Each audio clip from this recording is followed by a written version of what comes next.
Okay. I mean, brute force, you can just keep, slinging passwords at it until it falls. Fault injection, like if you have a vulnerable implementation of like the RSA protocol, say that they've came up with a patch, and then the attacker's got a archived copy of RSA from a version or two ago that they can inject an exploit into to basically get it to leak keys or leak part of its secrets to the memory. Mm-hmm. Ciphertext attacks, that's like if you have like so-and-so's public key and you just keep shooting like, dictionary attacks through it, or known text. Like if you have like the Mm-hmm. collection of poems by Robert Frost and you throw the book through it. Look for patterns on the other side. So you have Mary had a little lamb, his fleece was white as snow, and you basically can start, reverse engineering what the encryption is from having known text and getting the, known plain text, and then that. And frequency analysis will show you certain things like A, E, I, O, and U, and other common letters that are implemented most. Again, like implementation attacks, like, I went to a conference, for OWASP, and one of them was about the crypto fairy dust. AES is really great encryption, but like some developers didn't check their code, and they were only using 5 bits of AES, where they thought they were using 52, but they had, made a LexDisic error like I might have made, because I'm not the greatest programmer either, because dyslexia in programming, yeah, not good. They thought that they had a 50-bit, 52-bit of AES, and they had 5. So triple DES might have been just a bit safer than 5-bit AES. Who knows? So it's basically if they even if they're using the best encryption in the world, but they fuck up something on their code, It's not that great. Yeah. it's not that great. I mean, they made a human error on its implementation, so, even if the algorithm is secure as hell, but their JavaScript that wraps around the algorithm or encrypts like the code from their website into the database isn't that great, then you can get an implementation attack that is pretty weak, and meaning that someone can just easily break it and decrypt it. Side channel attacks, like they can use like memory injection or other means to basically just watching the whole transaction in memory, and attacking it from like a weak point. It may be very strong encryption, or the algorithm may be strong, or the security may be strong, but on the front and back of it, but if it's got a chink in its armor on the side, then it can find a way. Other ways, like timing attacks, like reading the memory and stuff like that, similar to like side channel. Other one is like man in the middle, like sniffing the memory or sniffing the conversation. Pass the hash was like a common one for Windows and Kerberos exploitation. The other example of a side channel attack that you might do onto to it is like if you have SSL, you can, if you wanted to be like doing man in the middle attack and combining it with side channel, enforce like an encryption downgrade attack. Such as, hey, we only support legacy SSL. Sorry, we don't support TLS. We're ye olden server. And if you get them to like, go through your man in the middle proxy onto to the new server, you can basically get like their public keys and or private key or otherwise, potentially. Kerberos, if they have weak encryption, or otherwise you can basically steal session keys or do like credential exploits to bump it up. And of course, everybody's seen ransomware.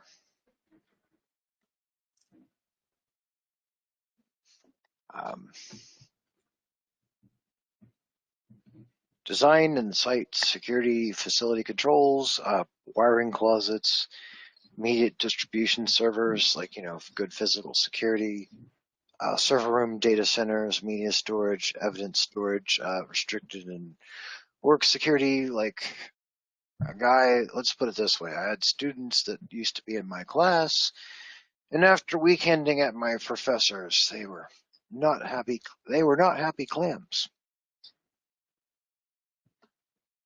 His office had a evidence cage. So one of his little side things was to prepare evidence for defense attorneys and or the Indiana State Police as a forensics contractor. Let's just say some of my classmates had kiddos.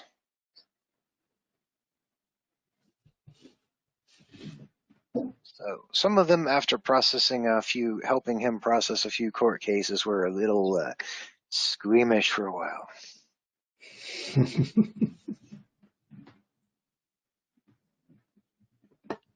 But the professor put away some real sick bastards.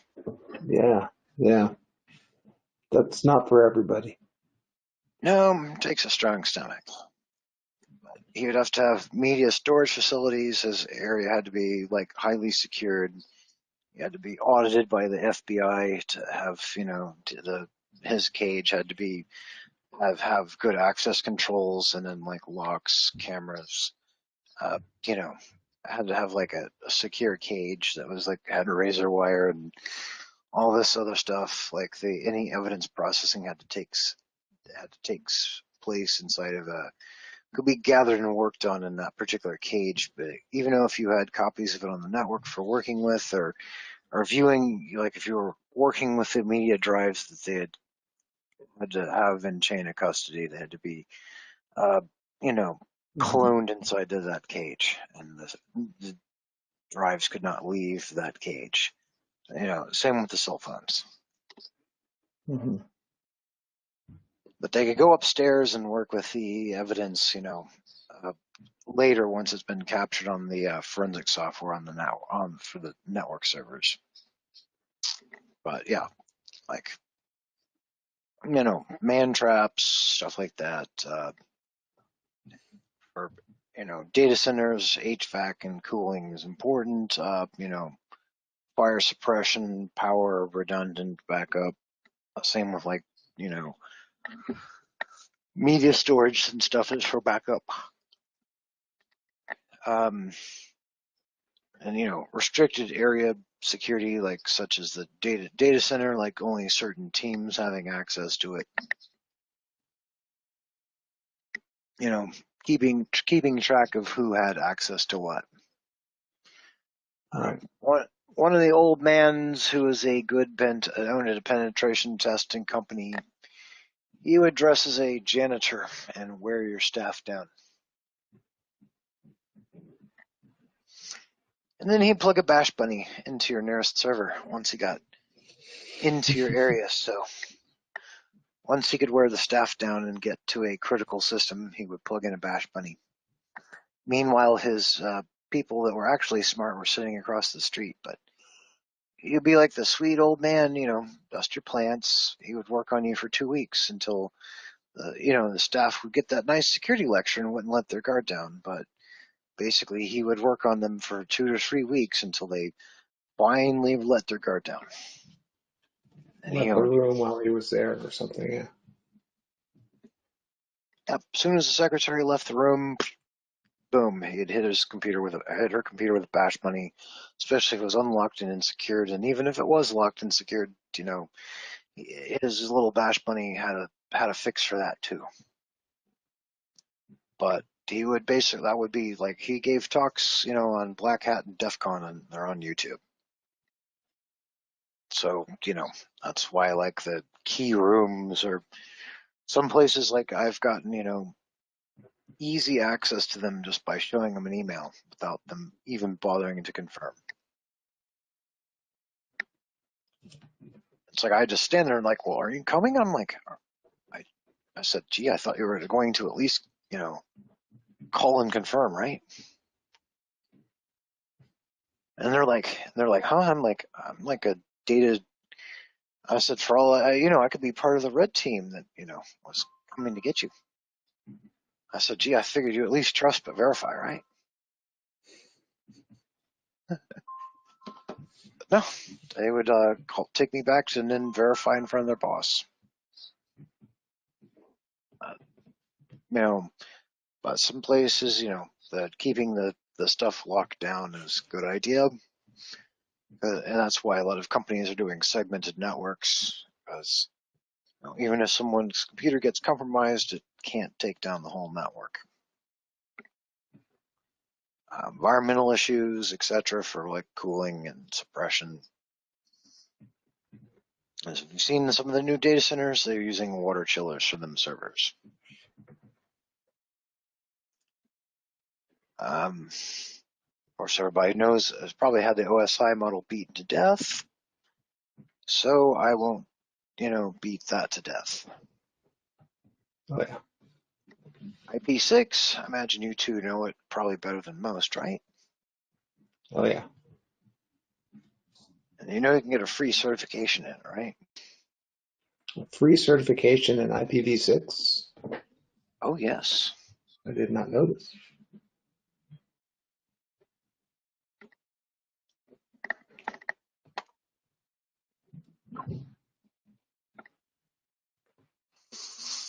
From Hurricane?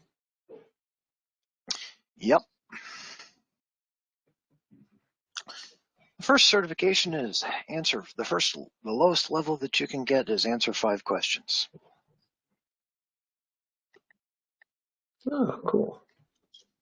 So, as long as you can answer the 5 questions for the first time, you can get it.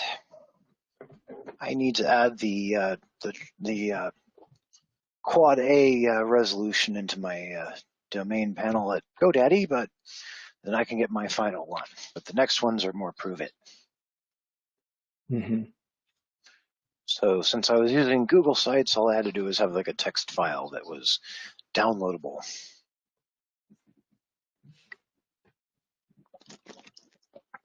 Right, yeah, to make sure you can access it over V6. Yep, and that's it. Remember the turtle? Yeah, I remember the turtle. But Google, Google hosting, like if you have Google hosting set up, it's like 46. It's like the magic host that's both 4 and 6. Mm-hmm. But anyways, like the IPv6, you can prove it.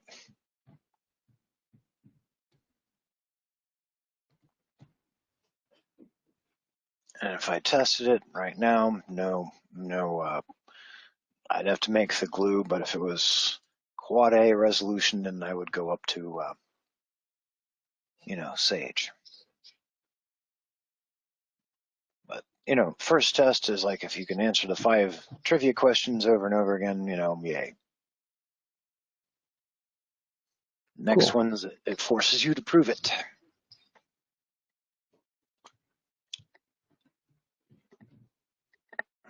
Just I haven't had so much to do over the years. I haven't bothered, doing the Sage thing, and for a while they weren't doing IPv6 glue on GoDaddy until recently.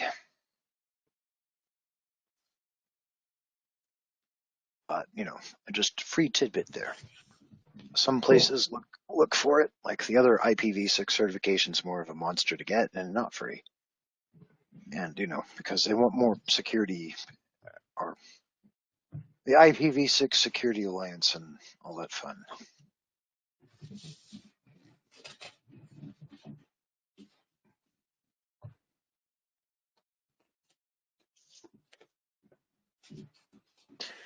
Um, you know, Basically, the IPv6 has like, baked in VPN or IPsec base baked in secure protocols,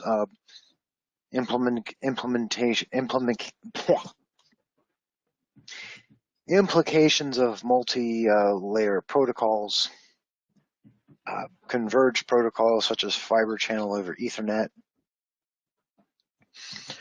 iSCSI, and voice over internet protocols such as VoIP, microsegmentation such as what I was mentioning earlier,